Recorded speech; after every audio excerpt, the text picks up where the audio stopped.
அறிவிப்பு. நமக்கு குற்றாலம் இயற்கை தந்த கொடை. இக்குற்றாலத்தை கேள்வி காத்து வர வேண்டியது நமது அனைவரின் கடமை என்பதால் மதுரை உயர்நீதிமன்றத்தால் அருவி பகுதிகளில் குளிப்பவர்கள் சோப்பு, ஷாம்பு, சீரக்காய், எண்ணெய் போன்ற வேதிப் பொருட்கள் பயன்படுத்த தடை செய்யப்பட்டுள்ளது. இத்தடையை மீறி பயன்படுத்துபவர்களுக்கு ரூபாய் 500 அபராதம் விதிக்கப்படுவதுடன் காவல்துறை மூலம் உரிய நடவடிக்கை மேற்கொள்ளப்படும் என அறிவிக்கப்படுகிறது. மேலும் இக்குற்றால அருவிகளில் குளிக்கும் போது பெண்கள் நகை அணிந்து குளிக்க வேண்டாம் எனவும், ஆண் பெண் இருவரும் அவரவர்களுக்குரிய இயற்கையாக அணியும் ஆடையுடனே குளிக்க தெரிவிக்கப்படுகிறது.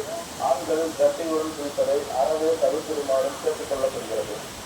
இயற்கை அன்னை வழங்கிய தூய்மையான மூலிகை அருவியை எவ்வித வேதிப் பொருட்களும் கலக்காமல் குளித்து இயற்கைக்கு பெருமை சேர்த்திட வேண்டுமாய் உங்கள் அனைவரையும் அன்போடு கேட்டுக்கொள்கிறோம். மாவட்டம் குற்றாலம் பேரூராட்சி மற்றும் குற்றாலம் காவல்துறை நிர்வாகத்தின் சார்பில்